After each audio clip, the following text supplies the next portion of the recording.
बल्कि दिल्ली से लेकर लाहौर तक जितनी दरख्त हैं तमाम दरख्तों में उलमा की गर्दन लटकाई गई।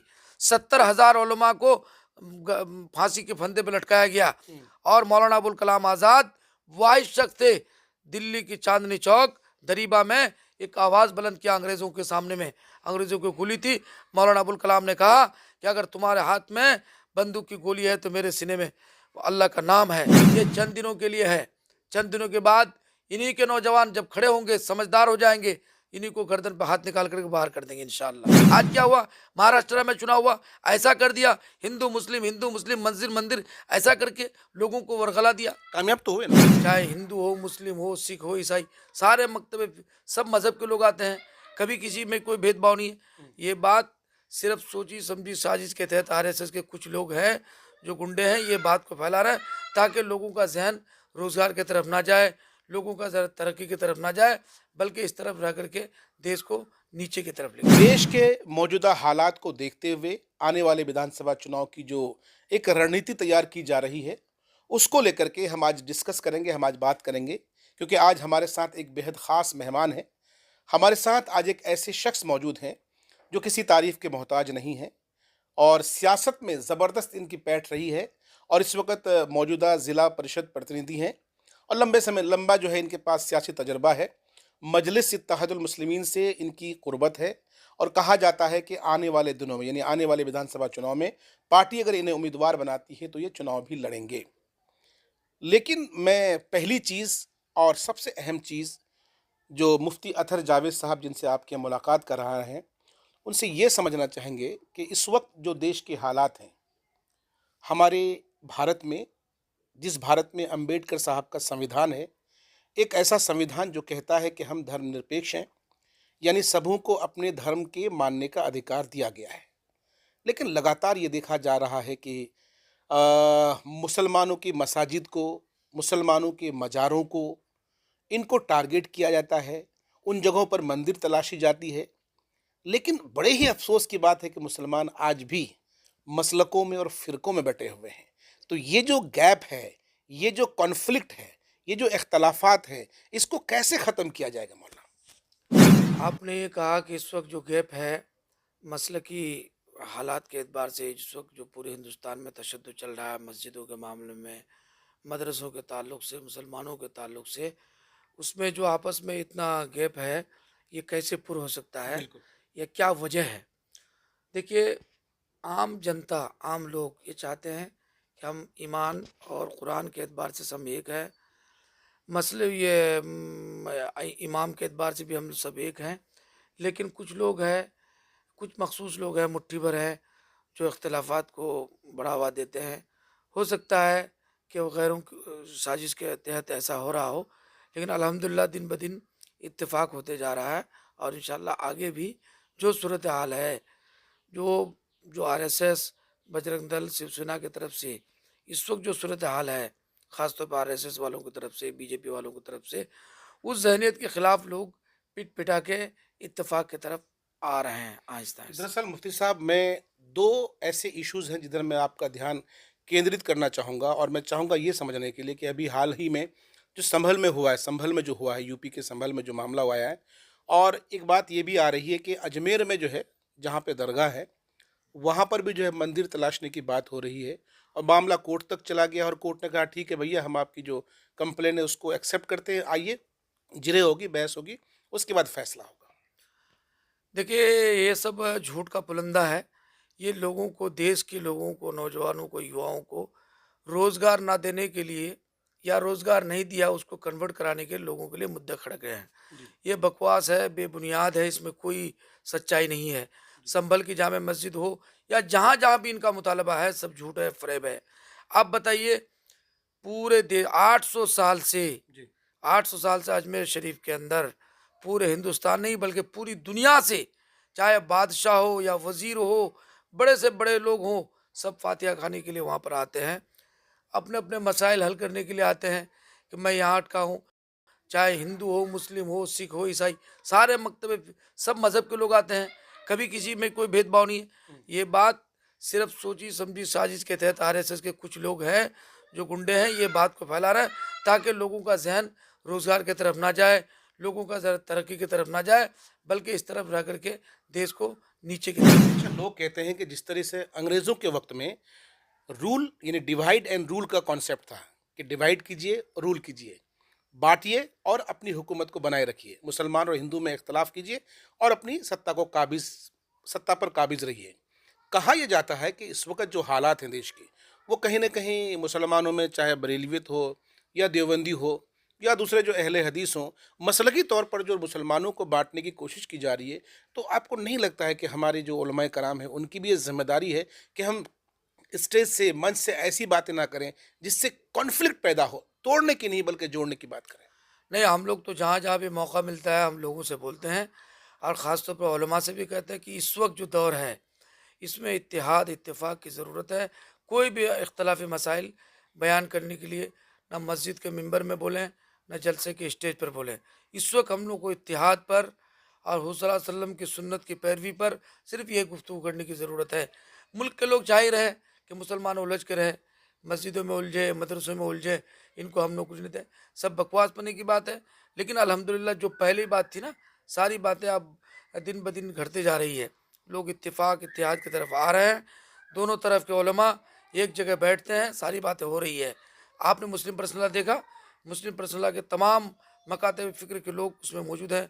मौलाना अब्दुल्ला खां आज़मी, अभी मुस्लिम पर्सनल का इजलास हुआ, उनकी तकरीर ज़बरदस्त हुई। तो सवाल है, इस्लाही तकरीर हुई उनकी और होती भी है। तो मतलब सब अल्हम्दुलिल्लाह मुत्तफ़िक हैं, और इंशाअल्लाह अज़ीज़, चाहे मामला मस्जिद का हो, चाहे मामला मदरसा का हो, सब इंशाअल्लाह मुत्तहिद रहेंगे।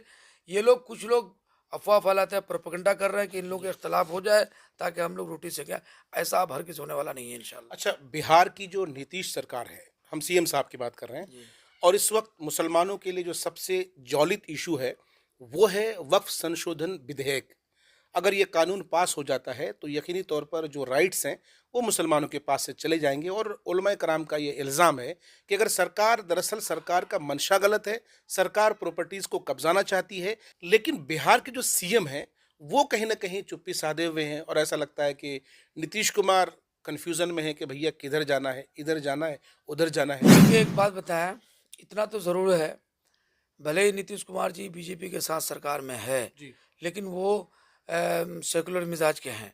शुरू में उन लोगों की जो पार्टी बनी थी, जनता पार्टी, और न जाने जो चल हुँ। रहा था, उन लोग हुँ, पहले हुँ। जनता दल में, तो ये लोग उनके ज़हन में, लेकिन आहिस्ता आहिस्ता चूँकि सियासत के मैदान में हर आदमी अपनी पार्टी को जीतने के लिए, अपनी सरकार में शमूलियत के लिए कहीं न कहीं प्रोपेगेंडा के ज़रिए से या जो भी है अपना फड्डा बना कर के काम कर रहे हैं। लेकिन नीतीश कुमार से लोगों को अब भी उम्मीद है, जी। अब भी ये उम्मीद है कि वो इंशाल्लाह उसके साथ नहीं जाएँगे, वक़्फ़ तरमीमी बिल के मामले में।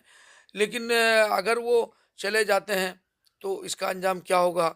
मगर ये बात अब तो फ़ाइनल है। हम लोगों का वक़्फ़ तरमीमी बिल, अगर इसको अगर रद्द नहीं किया, तो हम लोग जो भी करना होगा, जो कुर्बानी, हमारे सामने मस्जिद नहीं रहेगी, हमारे मदरसे नहीं रहेंगे, हमारे मकातिब नहीं रहेंगे, दरगाहें नहीं रहेंगी, खानकाहें नहीं, हम कैसे ज़िंदा रहेंगे? ये खानकाहों का नतीजा है कि आज सर पे टोपी, चेहरे में दाढ़ी है। मदारिस, ये हमारी निशानियाँ हैं, हुँ। और इसी मदारिस में, इसी खानकाह के लोग खड़े हुए और देश को आज़ाद करने में अहम रोल अदा किया। ये जो जितने आरएसएस के लोग, ये देश में जब देश आज़ाद आज़ाद किया जा रहा था और उलमा जी। मुकाबला कर रहे थे अंग्रेज़ों के, ये सब गुंडा बना हुआ था, ये सब उनका चमचा बना हुआ था, इसका अंग्रेज़ों का। हुँ। लेकिन आज हम लोग लड़ाई लड़ रहे हैं, और इंशाल्लाह लड़ाई जो लड़े हैं हम लोग 47 से पहले, 1809 3 से जो शुरू हुई लड़ाई, मुझे लग रहा है कि इस वक्त तमाम सेकुलर मिजाज के जो हमारे हिंदू भाई हैं, उनको भी मैदान में आने की ज़रूरत है। ये जो ख्वाब देख रहा है ना कि हिंदू राष्ट्र का, ये ख्वाब रहेगा।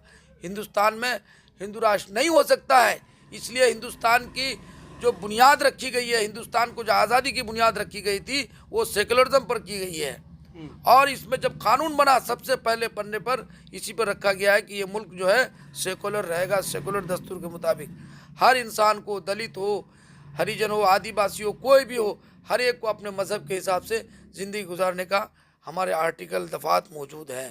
जी। हम लोग उसी पर अमल करेंगे इंशाअल्लाह।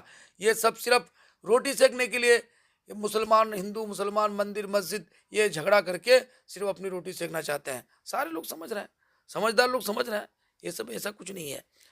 दोस्तों बताते चलें और जो न्यू कमर्स हैं, जो नौजवान साथी हैं जिनको हिस्ट्री से जिनका जो है तालमेल नहीं है, उनको बताते चलें कि जब मुल्क की आज़ादी की बात होती है, मुल्क की जो फ्रीडम फाइटर्स की हम बात करते हैं, तो चुनिंदे लोग हैं जिनके बारे में हम किताबों में पढ़ते हैं। लेकिन आप जब इतिहास को पढ़ेंगे, सही इतिहास तारीख को पढ़ेंगे, तो आप जानेंगे कि देवबंद से लेकर दिल्ली तक कोई ऐसी इस सड़क में दोनों तरफ कोई ऐसा दरख्त नहीं था। कहा जाता है, लिखा गया है कि उलमाओं को लटकाया नहीं गया। तो उलमाओं की बहुत बड़ी कुर्बानी है। और रेशमी रुमाल जो तहरीक चलाई गई, जिसमें हज़ारों उलमाए कराम यानी इस्लामिक स्कॉलर्स को जो है साहब उन्होंने शहादत दे दी मुल्क की आज़ादी के लिए। लेकिन आज जिस तरीके से सर देश के अंदर एक कम्युनिटी को, मुस्लिम कम्युनिटी को लगातार ये टारगेट किया जाता है कि आपको रहना है तो हमारे हिसाब से रहना होगा, वरना आप जो है चले आइए पाकिस्तान। ये तो वो तो चंद लोग ऐसे बोल रहे हैं, उसको किसी का समर्थन नहीं है। लेकिन सरकार, अब तो मुझे ये महसूस होने लगा है, सरकार की नीयत तो ख़राब है। अदालत से तो ये उम्मीद की जा सकती है, जैसे सेकुलरिज्म का वो एक खंबा है, जैसे प्रशासन है, अदालत है और मीडिया है, ये खंबा की मानिंद है। अगर सब भ्रष्ट हो जाए, सब आदमी की नीयत ख़राब हो जाए, तो देश कैसे चलेगा? आप जानिए, इस मुल्क में वन मैन से नहीं चलेगा। ये हिंदू राष्ट्र की बात जो है, ये सब झूठ है। आप बताइए, आपका नेपाल आपके पड़ोसी मुल्क है, पड़ोसी मुल्क में पहले राजा रहता था, क्या हुआ? राजा रहा, वो खत्म हो गया, वहाँ पर सेकुलरिज्म का शुरू हो गया, वहाँ पर इलेक्शन होता है, सबके जिसकी अक्सरियत उसकी सरकार बनती है। तो इसलिए ये होने वाला नहीं है। ये सिर्फ अपनी कुर्सी को बचाने के लिए, स्टेटों में अपनी सरकार बनाने के लिए, केंद्र में अपनी सरकार को बरकरार रखने के लिए ये प्रोपेगेंडा है। लेकिन एक बयान आप लगातार सुनिए एक बयान। बयान लगातार दिया जा रहा है कि बटोगे तो कटोगे। नहीं, ये बटोगे कटोगे क्या है? वो बटने, ये तो गलत बयान, तो ये हम लोगों को, मुसलमानों को देना चाहिए। ये तो नारा हम लोगों का होना चाहिए कि बटोगे तो कटोगे। भाई 80% है, क्यों तुम हमारा किसको नारा डरा क्यों रहे हो? होना नहीं चाहिए? नहीं, बताइए किसको डरा रहा है भाई? 80% की आबादी आपकी है, आप हर जगह हो। आप 80% की आबादी एक तरफ, जब इलेक्शन होता है तो तुम बोलते हो कि भाई 80% आबादी हमारी है, लेकिन इलेक्शन के बाद तुम तो बांट देते हो, दलित को अलग, हरिजन को अलग, आदिवासी को अलग, कुर्मी को अलग, सारे कम्युनिटी को बांट देते हो। है कोई आदिवासी की लड़की से रिश्ता कर ले उल्लू में? ब्राह्मण का बेटा नहीं कर सकता है। कोई राजपूत का बेटा कर लेगा? नहीं करेगा। इल्ला माशाल्लाह कोई सिर्फ सियासत को चमकाने के लिए कर रहा है, वरना अभी भी जितना हमारे, हालांकि मजहब मुसलमानों में वो अलग बात है कि हम लोग मसले के तौर पर कोई ना कोई कुछ बोलते हैं, लेकिन आज भी 90% मामला में हम लोग मुत्तहिद हैं। लेकिन ऐसा कुछ नहीं है। आज पूरा देश कहीं ना को, कहीं जो बयान दिया गया ये दरअसल पॉलिटिकल बेनिफिट्स के लिए दिया गया है। ये लोग वह तारीख से वाकिफ नहीं है। निहाल भाई, इस देश के अंदर मौलाना इलियास साहब रहमतुल्लाह अलैह तबलीगी जमात के जो बानी हैं, आज जो इस पर तुम आप उंगली उठा रहे हो, मदारिस पर और तबलीगी जमात पर क्यों उठा रहे हो भाई? ये क्या काम कर रहे हैं?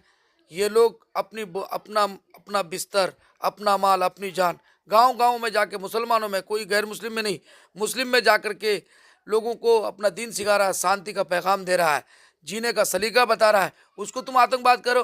वो मदारिस, जिस मदारिस से देश को आज़ादी करने वाले जियाले पैदा हुए, और आपने कहा कि आप दिल्ली से देवबंद तक नहीं, बल्कि दिल्ली से लेकर लाहौर तक जितनी दरख्त हैं, तमाम दरख्तों में उलमा की गर्दन लटकाई गई।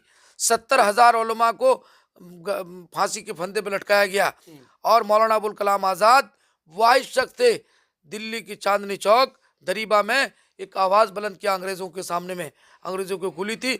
मौलाना अबुल कलाम ने कहा कि अगर तुम्हारे हाथ में बंदूक की गोली है तो मेरे सीने में अल्लाह का नाम है, तुम लोग गोली चलाओ अगर हिम्मत है तो। क्योंकि अंग्रेज़ के ख़िलाफ़ उन्होंने लड़ाई लड़ी। हमारे उलमा ने, मौलाना हुसैन अहमद मदनी, मौलाना हिफ्ज़ुर रहमान सेवहारवी, बहुत सारे उलमा, सारे लोग ऐसे उलमा ने कुर्बानी पेश की। मौलाना महमूद हसन साहब देवबंदी, असीर माल्टा, कुर्बानियों का एक सिलसिला तारीख बनी हुई है।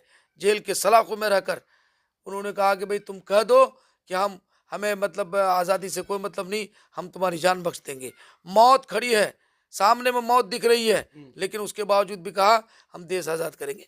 तब ये मुल्क आज़ाद हुआ।